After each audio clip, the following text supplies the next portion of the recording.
Ronaldo Abranches. Sou eu. Olá você que está na rede e adora ver bola na rede. Está começando o programa Bola na Rede. Aqui você tem o que de mais importante aconteceu e acontecerá no esporte, com destaque para a grande paixão do brasileiro, o futebol. E como o futebol faz amigo, integra, estou aqui hoje com dois grandes amigos. Há muita satisfação em estar aqui com o professor Cirineu, com o Santi, amigos que também adoram ver bola na rede. E aí, Cirineu, que prazer tê-lo aqui conosco no programa Bola na Rede. Olá, amigos do Bola na Rede, sempre um prazer estar aqui para poder falar do futebol. O esporte é apaixonante, o brasileiro adora, todos nós adoramos o futebol. Mais uma vez aqui com você, Ronaldo, para ajudar a trabalhar esse programa desta semana. Aqui meu grande amigo Santi, que satisfação tê-lo aqui para falar daquilo que a gente adora, que é bola na rede. Prazer é nosso, Ronaldo. Nossa satisfação estar aqui com vocês, professor Cirineu, professor Ronaldo, entre amigos, espectadores da TV Itajubá. Satisfação enorme estar aqui nesse programa que é de grande audiência na cidade de Itajubá, no Brasil e até no exterior. A rede tem essa vantagem, né? Sem barreiras, né? Além fronteiras. São destaques do programa de hoje. Na crônica do professor Ronaldo Abranches de hoje, houve uma profecia no Fla-Flu desta semana. Aumenta aí a diferença do Flamengo em relação aos seus concorrentes diretos. Quem vai parar o Mengão sem freio? Enquanto isso, segue o líder. O que vem por aí? Quais os jogos que serão destaque no futebol brasileiro na próxima semana? Libertadores. Flamengo e Grêmio é o Brasil na Libertadores. O Grêmio descansado pega o Flamengo desgastado, mas no Maracanã. Quem vai para a grande decisão? No apito final de hoje, para quem será o cartão amarelo e o cartão vermelho desta semana? Estes são os destaques que você vê aqui na TV que pega no seu celular. Vamos então com a opinião do professor Ronaldo Abranches de hoje. O clássico carioca Fla-Flu, que é considerado o mais charmoso do Brasil, sempre aparece com alguma peculiaridade. Quantas crônicas folclóricas de Nelson Rodrigues fizeram história? Talvez seja pelo fato do Flamengo ter nascido do Fluminense. Este Fla-Flu foi o primeiro do técnico português Jorge Jesus. E todo técnico deseja ter o sentimento de dirigir um Fla-Flu, pois, sem dúvida, tem um gosto especial. E é impressionante como que a torcida adotou o Mister como ídolo. Quem entra no Maracanã em um jogo do Flamengo percebe a adoração da torcida por este português. E é interessante, existe um termômetro da torcida do Flamengo, que eu acredito que seja de outros também, que demonstra o grau de idolatria que a torcida tem por cada jogador. No momento em que no placar eletrônico do Maracanã começa a apresentar a escalação do dia, a torcida vai se manifestando em relação a cada nome que aparece. E é impressionante. O Maracanã treme quando aparece o nome do técnico Jorge Jesus. Então, realmente, há aí, né, uma simbiose, há uma adoração, né, da torcida do Flamengo em relação a esse técnico, mesmo tendo pouco tempo, né, de trabalho no Flamengo. Uma questão nos chama a atenção, né, nisso que foi o primeiro Fla-Flu do técnico Jorge Jesus. A letra e música do Flamengo, que tem a autoria de Lamartine Babos, foi gravada pela primeira vez por Gilberto Alves em 1945. Neste Fla-Flu, uma profecia aconteceu, pois na letra do hino está escrito: sempre amado, o mais cotado. Nos Fla-Flus é o Ai Jesus. Pelo menos essa é a minha opinião. No próximo bloco, vamos repassar o final de semana na rede. Não saia daí, continue conectado. Voltamos já.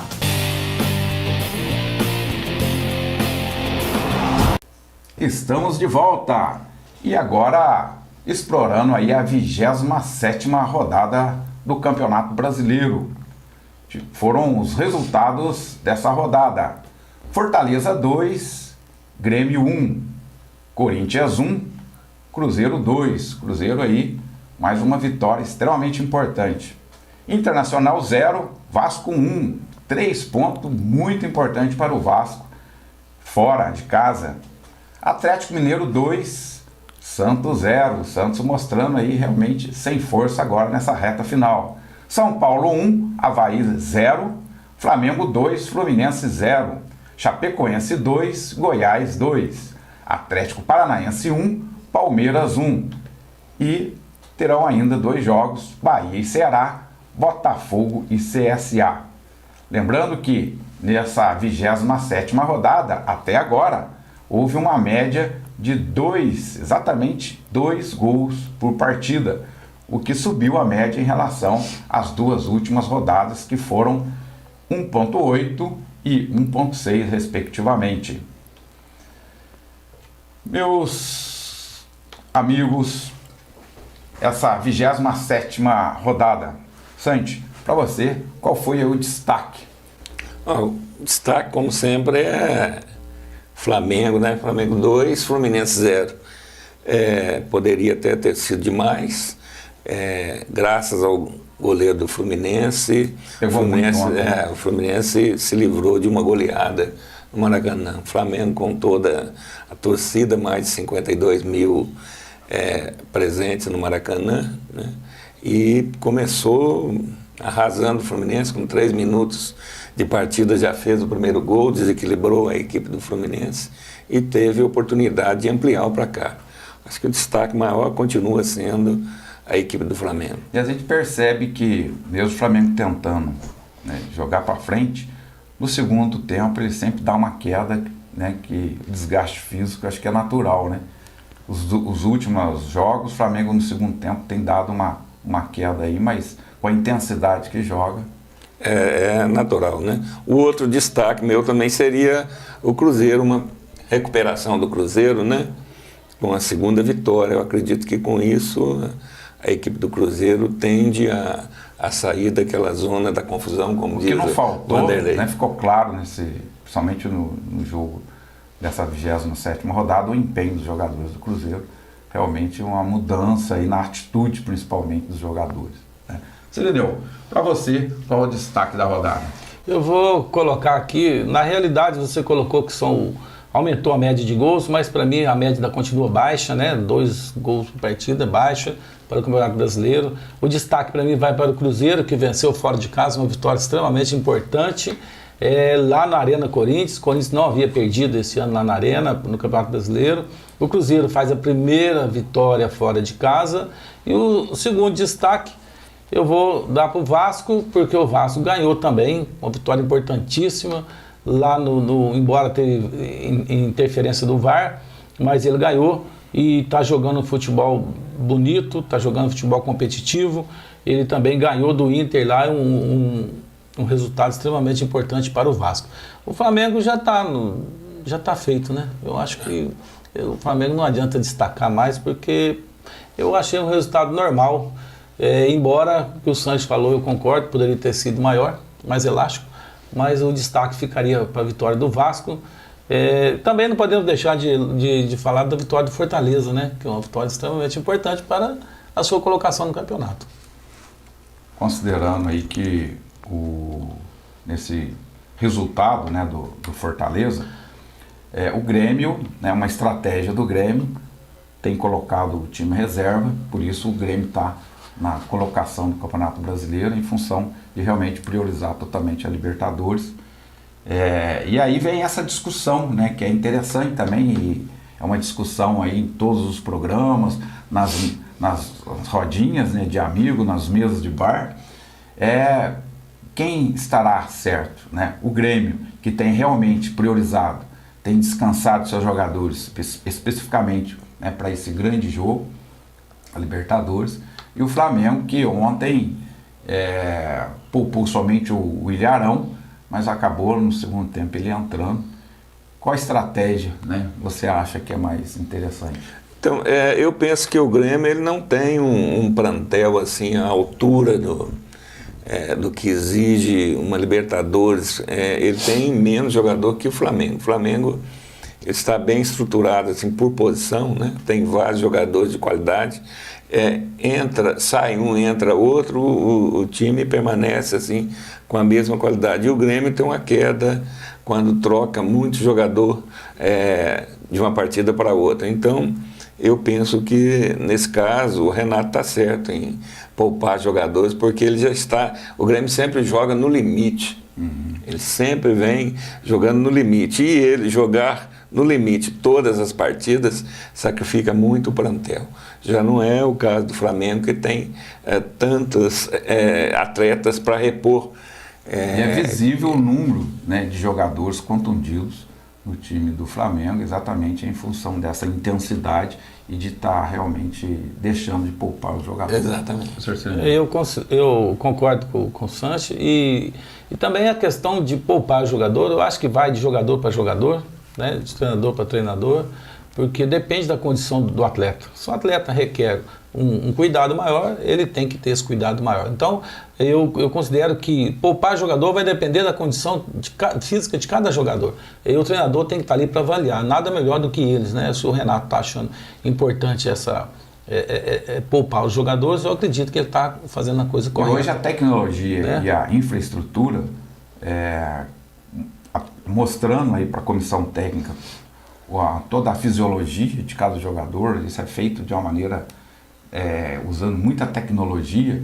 Hoje o técnico tem essa possibilidade de saber qual o jogador que realmente está propenso a ter aí uma contusão em função de vários exames que são feitos durante a semana. Agora, essa questão de poupar jogador, Ronaldo, se você verifica, está influenciando os resultados. Porque o Grêmio, quando o Fortaleza fez de virada no Grêmio, mas se o Grêmio tivesse o time principal, com certeza talvez não seria esse resultado. Isso está influenciando, sim, principalmente na parte de baixo da tabela.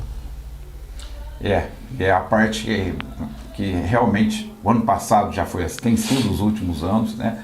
A grande sensação acaba sendo na parte de baixo da tabela. Após a 27ª rodada, a classificação ficou então assim definida, lembrando que faltam aí 2 jogos.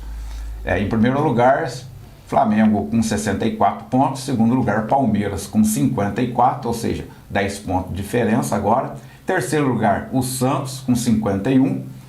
Quarto lugar, o São Paulo, né, chega aí ao quarto lugar, passou o Corinthians com 46 pontos. Em quinto lugar, o Corinthians com 44. Parece que o Corinthians começa a perder força também nesse momento. Em sexto lugar, o Internacional com 42. Sétimo lugar, o Grêmio com 41.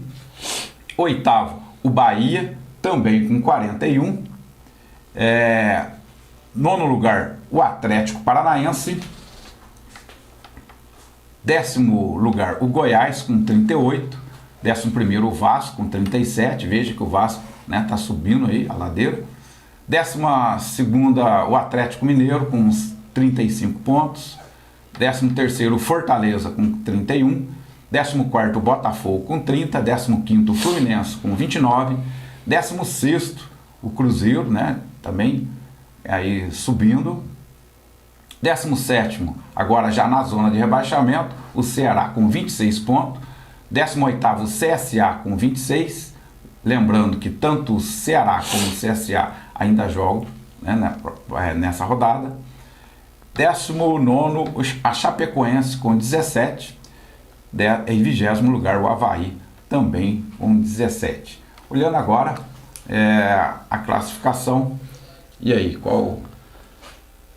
O que eu vejo é que a parte de baixo está ficando cada vez mais difícil, né? Do Fortaleza para baixo ali, todos têm que, a luz vermelha já está acesa, para o Botafogo principalmente, que Acho que caiu, né? Chapecoense e Havaí, E Havaí já parece que estão consolidado, decretados. Né? Os jogadores- Embora matematicamente ainda não, Mas mas é difícil. infelizmente Chapecoense, todo mundo virou Chapecoense, né, após lá um incidente, e a gente vê isso com tristeza. Depois que a Chapecoense subiu para a primeira divisão, né, ela não caiu, mas esse ano parece que não tem como, né? A Chapecoense está com 17 pontos. 17 pontos. Para o Cruzeiro, que é um dos primeiros lá fora da zona de rebaixamento, são 11 pontos de diferença. É semelhante a Palmeiras e Flamengo. Está muito difícil a saída da Chapecoense. A Chapecoense estava ganhando a partida de 2-0 do Goiás. Impressionante. O Goiás reagiu no segundo tempo e quase vira o jogo, né? Empatou. Então, o Goiás também tem sido um destaque nesse segundo turno do Tem campeonato. 10º lugar, com 38 pontos. O Goiás e o Vasco. Acho que o Goiás e o Vasco. Vasco, os que mais, né? Já o Corinthians começou a patinar, Botafogo também. O Atlético, agora, com essa vitória, eu acho que ele vai ter um ânimo novo ânimo, né? Mas será que o Atlético tem força para brigar no Libertadores? Não tem. Não. Ele vai brigar para não cair. Do Atlético para baixo, briga para não cair. No próximo bloco, estaremos trazendo o que vem por aí, as expectativas da semifinal da Libertadores e da próxima rodada do Brasileirão. Não saia da rede, continue conectado. Voltamos já.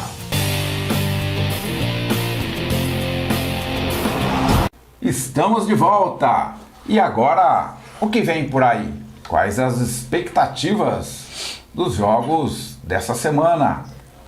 E essa semana teremos aí, né, o segundo jogo, o grande confronto, diria que talvez o grande jogo do ano, de dois brasileiros disputando a semifinal da Libertadores.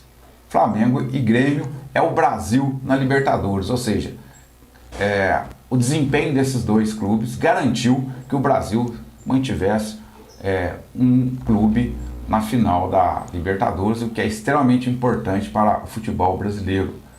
Mas também é uma semifinal, é um jogo aí, né, cheio, conforme normalmente é o futebol brasileiro, né, cheio aí de detalhes que só aumenta a expectativa desse jogo. Então, quarta-feira, Flamengo e Grêmio disputarão o segundo jogo, agora no Maracanã.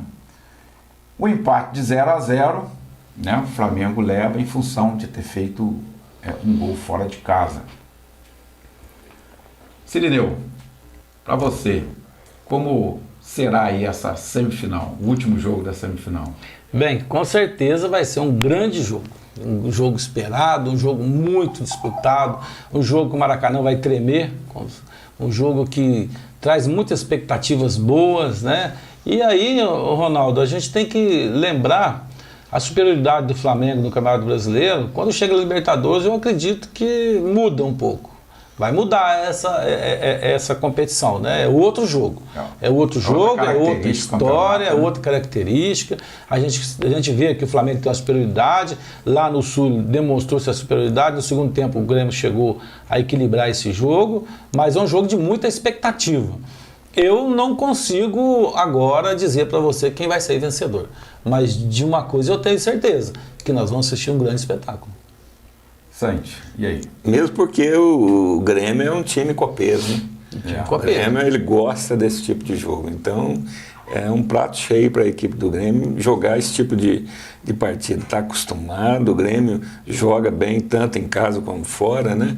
E o Flamengo, é claro que tecnicamente, se você comparar os dois times, o Flamengo tem uma leve assim, superioridade, né? O time, a equipe do Flamengo é mais compacta, um time que tá bem melhor do que o Grêmio, assim, tecnicamente falando. Porém, é um jogo que o Grêmio gosta de jogar e gosta de jogar no campo do adversário.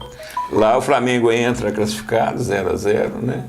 E o Grêmio precisa ou vencer a partida ou empatar a partida com mais de um gol. Então ele deve ir para cima também do Flamengo. Eu vejo que o Flamengo perdeu a grande oportunidade naquele primeiro tempo, né, do primeiro jogo, que o Grêmio estava totalmente perdido, o Flamengo dominando totalmente, o Grêmio assustado com a intensidade, como o Flamengo realmente marcava alto, e perdeu a oportunidade. Quer dizer, o fato do Grêmio no finalzinho ainda conseguir um empate, o Flamengo ali, para mim, ele perdeu a oportunidade. Agora é outra história. Aliás, a gente sabe, né? No futebol, cada tempo é uma história. Exatamente. Exatamente nesse jogo, no intervalo, eu ainda falei lá para os colegas, né, que estavam junto assistindo o jogo. O segundo tempo vai ser outra história. Eu não acredito que o Grêmio vai voltar da mesma maneira, e foi diferente realmente. Nesse jogo, mais ainda, esse tempo todo, o Renato com certeza não está dormindo, está buscando estratégias, né? Mexendo com os jogadores.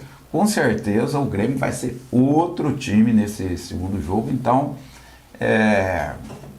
não dá para, mesmo que o Flamengo tenha... Não dá para cravar, né? Não dá. Eu vejo que o Flamengo perdeu a oportunidade no primeiro jogo. E a gente vê que, mesmo com a superioridade que o Flamengo tem, ele chegou a perder para o Atlético Paranaense a classificação dentro do Maracanã.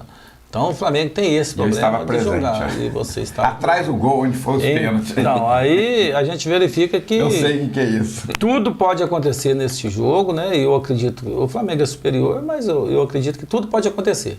E está em aberto para mim. E depende, eu acredito muito da forma que o Renato Gaúcho vai escalar seu time.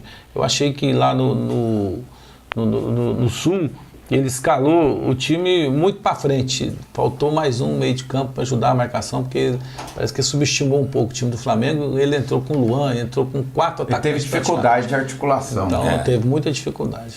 Eu acho que depende da maneira como que ele vai escalar o time, e aí poderá aumentar ou diminuir essa dificuldade. O outro jogo, que será amanhã, né, terça-feira, entre River e Boca Juniors. E aí?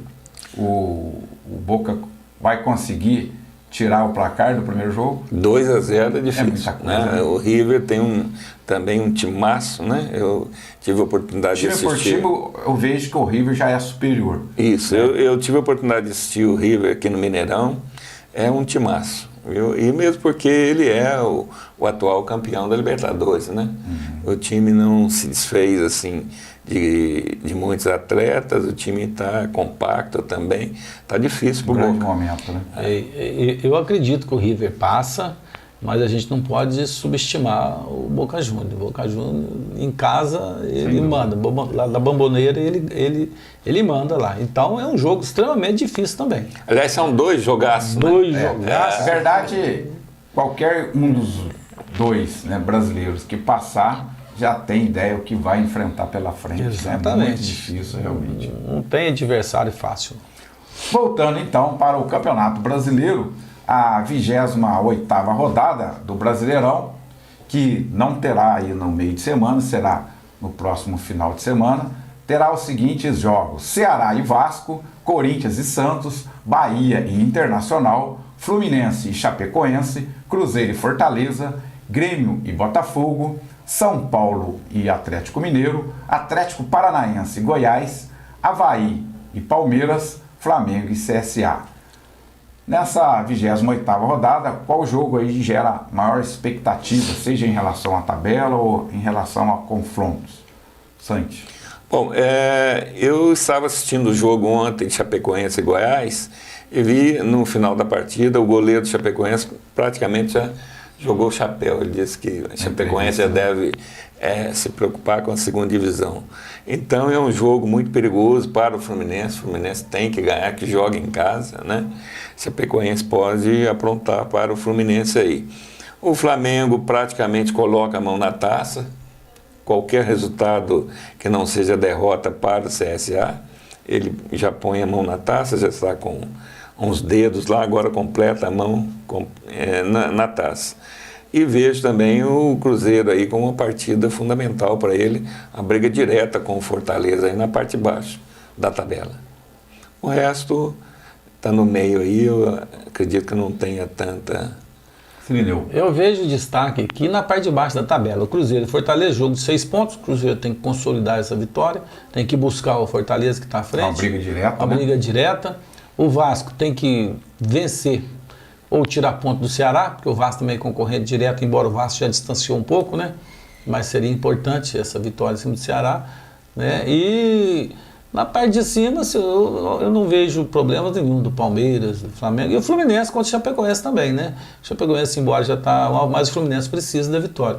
O Botafogo e Grêmio, o Botafogo, como se diz, é um jogo importantíssimo. O Botafogo, ele não pode pensar em perder mais, você tem que no mínimo arrancar um ponto lá do Nesse Grêmio. momento aí, o Grêmio já pode estar fora da Libertadores ou já tá pensando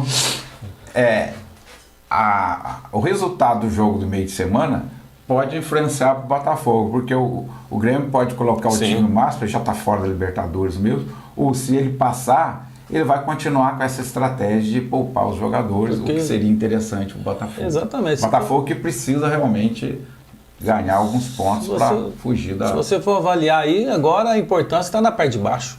A parte de cima não vai mudar nada. O Corinthians vai tirar ponto do Santos? Pode tirar. Clássico paulista sempre tem. O que não está acontecendo é no Clássico Carioca.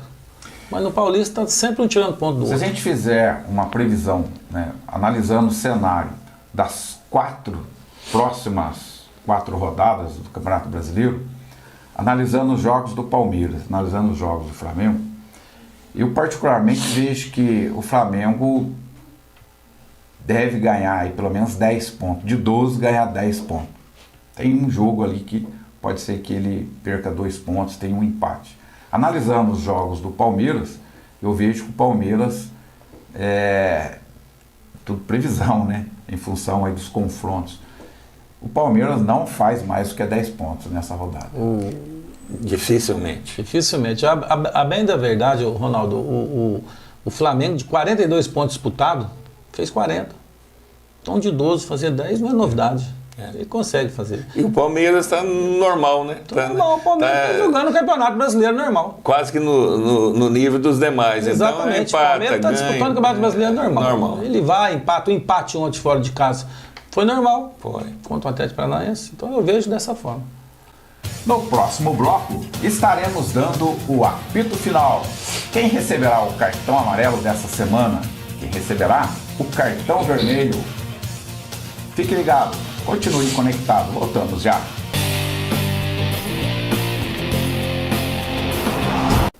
Estamos de volta e agora chegando aí na parte final de nosso programa.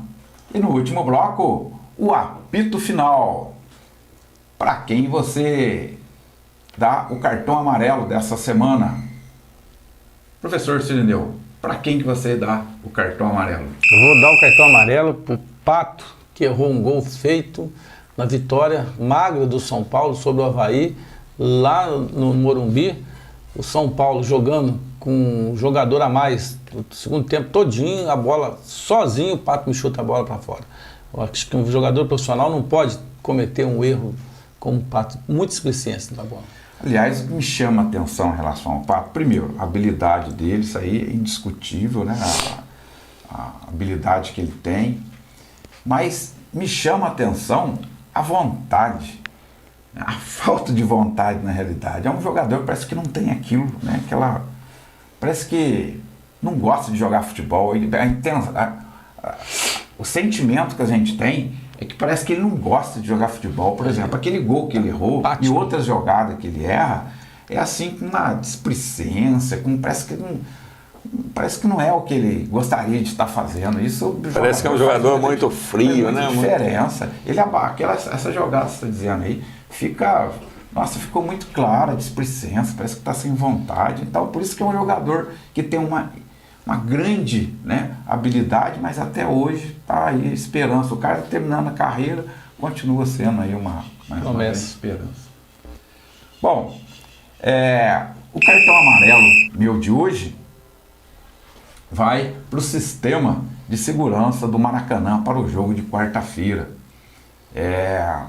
Nós já tivemos aí alguns problemas, um dos jogos, né, que o Flamengo mandou ano passado na Libertadores. A gente sabe que é um grande jogo, a torcida do Flamengo está realmente num momento de muita euforia, com certeza lotação, né?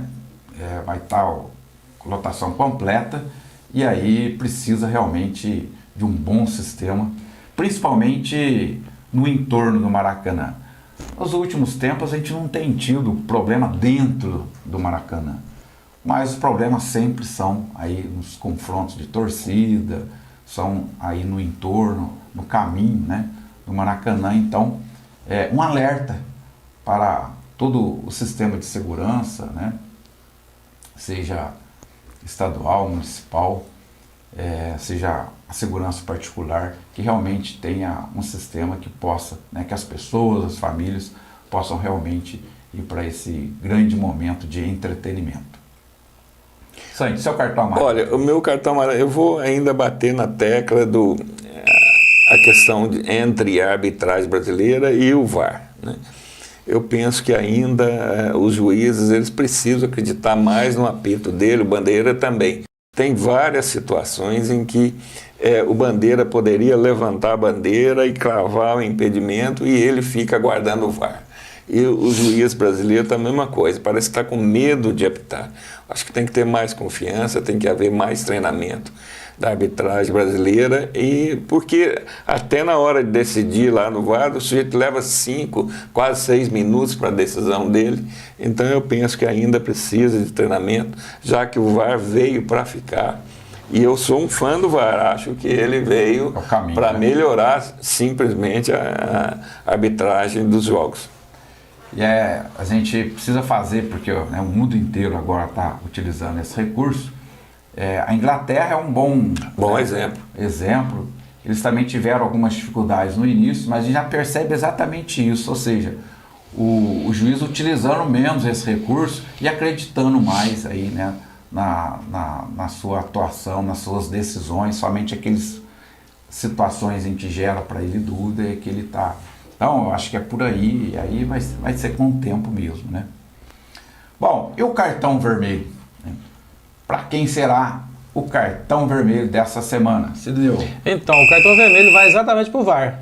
Porque a minha análise que eu fiz, que eu tenho feito, eu gostei muito do VAR. O VAR traz aquelas dúvidas que tinha, que a gente perdia, saía no final da rodada bravo, porque o gol foi ilegal. Agora não tem mais esse problema. Mas a grande verdade é que está demorando demais para avaliar, para analisar, e o Santos falou muito bem em relação à decisão do árbitro. O árbitro precisa ter uma maior decisão. Ontem eu vou citar 2 eventos que ocorreu.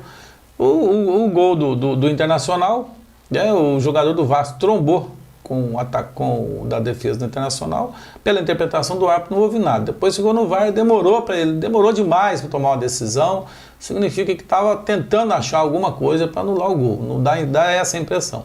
E o pênalti do Flamengo contra o Fluminense também, que eu achei que foi pênalti, né? Então, dá para entender, o juiz foi lá, ficou um tempão, né, e não continuou não vendo, mas tudo bem, é interpretativo. Então ele devia já, então ele não viu o pênalti, manter, né, a decisão dele. E realmente esse pênalti aí ficou claro, né, que o jogador quase que deu uma tesoura. Porque se ele não deu o pênalti e ele não viu o pênalti, ele vai no VAR, viu que foi pênalti, ele tinha que ter voltado atrás. Sem dúvida. É para isso que serve o VAR. Né? Então, não achei correta a atitude. O meu cartão vermelho dessa semana vai para o jogador Paulo Henrique Ganso. Eu fico aqui, né, me perguntando por que o Ganso tem tanto poder nesse time do Fluminense. Ele já demitiu um técnico, e eu fico encabulado por que ele continua sendo titular. É impressionante a ineficiência a gente sabe a habilidade que ele tem, mas a quantidade de passes que ele errou, passes absurdos, e ele tem ficado irritado em função do seu baixo desempenho, torcida, lógico, pegando no pé, e aí essa irritação dele cada vez vai piorando, né, o seu desempenho. E aí eu fico me perguntando, por que o Marcão não coloca ele no banco? Seria em função de algum respaldo da diretoria? Se for, Então, tá tudo errado. Então, cartão vermelho vai não só para o atleta Paulo Henrique Ganso, vai para o técnico, que não tem coragem de colocar ele no banco, e vai para a diretoria, que para mim também está omissa, né, nessa situação. Eu fiquei com dó, né, da torcida do Fluminense, tendo um jogador a menos, com toda a capacidade do Ganso, mas o desempenho dele é deplorável. Então, cartão vermelho para os 3. Eu ia frisar aqui, professor, que o meu cartão vermelho é para a diretoria do Fluminense. Porque o Ganso ele já aprontou com o treinador, o ex-treinador, né, que saiu. Quer dizer, a diretoria no próximo jogo deu a tarja de capitão para ele. E agora ele continua aprontando. Endossou que ele tem razão. É um negócio assim inadmissível, uma diretoria de clube ficar na mão do jogador. Existe alguma questão aí particular entre Ganso e diretoria do Fluminense que a gente desconhece, mas o meu cartão vermelho é para a diretoria do Fluminense. Muito bem. Estamos encerrando mais um programa Bola na Rede. Eu gostaria aqui de agradecer, né, a presença desses dois amigos que adoram ver bola na rede. Professor Sirineu, muito obrigado aí pela sua presença. Eu que agradeço, Ronaldo. Um prazer, Santi, tê-lo aqui com a gente. E uma boa semana a todos e um bom jogo no meio de semana.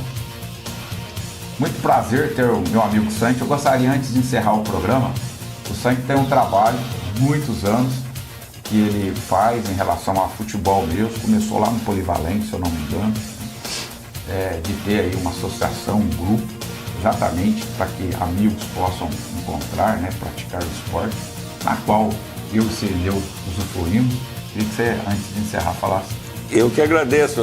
Primeiramente, é uma satisfação enorme estar aqui mais uma vez na TV Itajubá, nesse programa que eu quero parabenizar a emissora, né, mais uma vez, nos seus 10 anos, lançar esse programa que é muito importante para os esportistas de Itajubá.